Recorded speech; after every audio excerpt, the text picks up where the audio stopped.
இந்த புரட்சி களத்தில் ஒரு புதிய வரலாற்றை படைக்க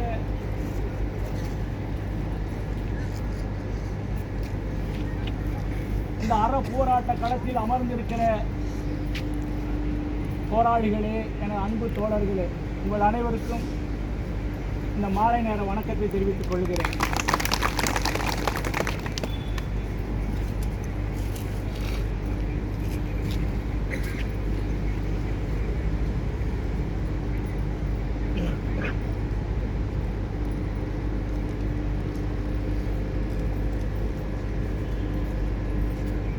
அன்பிற்குரிய தோழர்களே, நமது வாழ்வில் விடுதலை களமான இந்த போராட்ட களம் அதன் திசை வழி போக்கை தீவிரப்படுத்தி இருக்கிறது. ஒரு அரசியல் புயல் நம்மை சூழ்ந்து கொண்டு விட்டது. நமக்கான அந்த புயல் நம்மை கரை சேர்க்குமா அல்லது கடலில் கவிழ்த்து விடுமா என்கிற ஒரு பயமும் நமக்கு இருக்கிறது. அன்பு தோழர்களே, எதுவானாலும் எந்த சூழலானாலும் நமக்கான ஒரு பலம் கூடிக்கொண்டே இருக்கிறது. நேற்று நடந்த சூழலை பொறுத்தளவு இவர் ஒரு சிறு கூட்டமாக இருக்கிறார்கள் என்று ஏளன சிரித்தவர்கள் இன்று நம்மை சிஐடி உளவுத்துறை வைத்து கண்காணிக்கிற அளவுக்கு இங்கு இருக்கிற தொழிலாளர்களின் பிரதிநிதி கவனிக்கத்தக்க கூடிய தலைவராகிவிட்டோம் என்பதை உறுதி செய்திருக்கிறார்கள். நாங்கள் நாலு பேர் சேலம் போனோம். எங்களை கண்காணிக்க நாங்கள் வெளியே வரும்போது எங்களை போட்டோ எடுக்கிறாங்க. யாருன்னா அந்த அலுவலகத்திலோ வேலை பார்க்குறவரோ இருப்பார் பொழுது திடீர்னு போட்டோலாம் எடுக்கிறாருன்னு பார்த்தா, ஐயா உங்கள் பேர் என்னங்க அப்படின்னு. ஏங்க பேரெல்லாம் கேட்குறீங்க? இல்லைங்க ஐயா இப்படி நான் சேலத்தில் சொல்கிறேன், உளவுத்துறை சிஐடி. உளவுத்துறை சிஐடிக்கு நம்ம என்ன தீவிரவாதிகளாக என்ன நம்மளை திடீர்னு உளவுத்துறையெல்லாம் கண்காணிக்கிறது, ஃபோட்டோவெல்லாம் எடுக்கிறது. இத்தனைக்கும் அதிகாரி கூட நிற்கும் போது எங்களை ஃபோட்டோ எடுக்கிறாங்க. எதுக்கு சேரெல்லாம் எடுத்து போடுறாரு. பார்த்தா அவர் அந்த மாதிரி போலீஸ்கார மாதிரி தெரியல, அவர் உடையும் அப்படி தெரியல, அடிமேசியும் அப்படி தெரியல, வித்தியாசமாக பேசுகிறாங்க. அந்த அலுவலகத்தில் ஏதோ உதவியாளர்னு பார்த்தா எங்களையும் ஃபோட்டோ எடுத்துகிட்டு எங்களுக்கு சேரெல்லாம் போட்டு உட்காந்து கொடுத்துட்டு நாங்கள் என்ன பேசுகிறது எல்லாம் கேட்டுட்டு 2 மணி நேரம் பேச்சுவார்த்தை நடத்தணும். முடிச்சுட்டு வரும்போது பர்டிகுலர் எழுதுறாரு, ஷார்ட் அண்டில். அப்போ தான் தெரிஞ்சுட்டு பெரிய ஏதோ நம்மளை சுற்றி ஒரு நாளாக நடக்குது.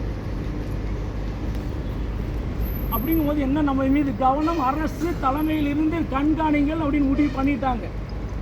இப்போ நம்ம என்ன பண்ணணும்? நமது போராட்ட ஒரு வெற்றியை நோக்கி, ஒரு களத்தை நோக்கி, அவங்களை அச்சுறுத்துறத பாதையை நோக்கி சரியாக போயிட்டு உணர்த்தமா நமக்கான பணி பாதுகாப்பு வேணும். இப்போ நம்ம என்னன்னா, நம்ம தனிச்சு இருக்கிறோம், நமக்கு ஆதரவு இல்லைன்னு திரும்பணும். அரசியல் கட்சியை திரட்டக்கூடிய வலிமை பெற்று விட்டார்கள் என்று புரிஞ்சுக்கிறாங்க. 200 பேர் ஐயா சொன்னது போல இப்போ சொன்னார். 8 மாவட்டத்தின் தலைவர்கள் மாவட்ட செயலாளர்கள் ஒன்று கூடி இன்னைக்கு 200க்கும் மேற்பட்டவர்கள் கேட்டில் முற்றுகையிட்டு நமக்கு ஆதரவு தராருன்னா இது நமக்கு எவ்வளவு நியாயமான கோரிக்கையாக இருக்கு. அரசு திணறி கொண்டிருக்கிறது. இந்த நியாயமான போராட்டத்தை எப்படி கலைப்பது, இதனை எப்படி மறுத்து இவர்களுக்கு எதிரான நடவடிக்கை எப்படி நாம் செயல்படுத்தும் தெரியாமல் இன்றைக்கு திக்கு தடுமாறி விழித்து கொண்டிருக்கிறார்கள்.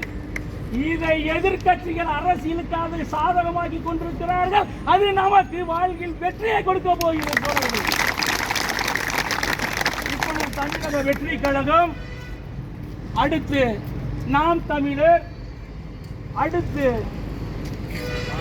தமிழக வாழ்வுரிமை கட்சி, விடுதலை சிறுத்தைகள் பேரியக்கம், திராவிடர் விடுதலை கழகம், பாரதிய ஜனதா கட்சி, இப்படி தமிழகத்தில் இருக்கிற முன்னணி எதிர்கட்சிகள் அனைத்தையும் இந்த விடியல் அரசின் ஏமாற்றத்தை சுட்டிக்காட்ட விழித்தெழுந்து விட்டார்கள். நமக்காக தோழர்களே, இனி நாம் தனித்தவர்கள்ல, அரசியல் சக்திகளை பெற்றுக்கொண்ட ஒரு மகத்தான சக்தி.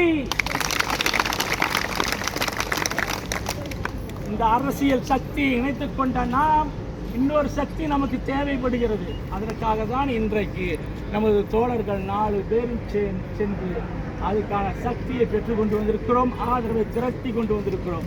அதை பற்றி சொல்லுங்கள். நமக்கான பாதுகாப்பு துறை சார்ந்த பாதுகாப்பு யார் என்று சொன்னால் தமிழக பாதுகாப்பு தொழிலக பாதுகாப்பு மற்றும் சுகாதாரத்துறை. இந்த துறை தான் தொழிலாளர் நலன் சார்ந்த தொழிலாளருக்கு விரோதமாக நிர்வாகம் ஏற்படுத்துகிற அத்தனை அநீதிகளுக்கும் தீர்வு காணுகிற ஒரு துறை. இப்பொழுது நாங்கள் பேசும் பொழுது இந்த அனல் மின் நிலையத்தில் நமக்கு நடக்கிறதான அநீதிகள் அத்தனையும் படம் பிடித்து எழுத்துப்பூர்வமாக காணொளி மூலமாக காண்பித்து சுட்டிக்காட்டி வந்திருக்கிறோம். இணை இயக்குனர் அவர்கள் வெளிப்படையாக தொழிற்சாலையில் பணிபுரிகிற தொழிலாளர்கள், மேட்டூர் அனல் மின் நிலையத்தில் பணிபுரிகிற தொழிலாளர்கள் நீங்கள் தான் அங்கீகரிக்கப்பட்ட அரசு ஊழியர்கள், அதற்கான சான்று தருகிற ஒரே அதிகாரம் உள்ள அதிகாரி நான் சொல்லுகிறேன், நீங்கள் ஒப்பந்த தொழிலாளிகள் அல்ல. ஏன் என்று சொன்னால் இங்கு இருக்கிற நாம் அனைவருக்கும் எந்த ஒப்பந்ததாரராவது பணி நியமன ஆணை கையில் கொடுத்திருக்கிறாரா? இல்லை. யாருக்காவது கொடுத்திருக்கிறாரா? இல்லை. அப்ப எப்படி அவன் வேலையை எடுத்து தூக்குவான்? நீ பணிக்கு அந்த சேத்துல அது பணி ஆணையம் கொடுக்கல, அப்ப எப்படி என்ன வேலை விட்டு தூக்குவ? எந்த அடிப்படையில் வேலையை விட்டு தூக்குவ? இப்ப ஓனர் அவன் நமக்கு ஓனரெல்லாம் கிடையாது. ஓனர் யாருன்னா தமிழ்நாடு மின்சார வாரியம் தான். ஒப்பந்தம் ஓனர் அவன் எடுத்திருக்க, வெறும் ஒப்பந்த பேப்பர் வச்சுக்கிட்டு நீ என்ன பண்ண போற? வெறும் பேப்பர் வச்சு என்ன பண்ண போற? தொழிலாளி நான் இருக்கேன். அதனால இன்னொரு ரகசிய உண்மையை கண்டுபிடிச்சிருக்கோம். அவன் ஒன்று பதிவு பெற்ற அரசு அங்கீகாரம் பெற்ற ஒப்பந்ததாரர் எவனுமே கிடையாது.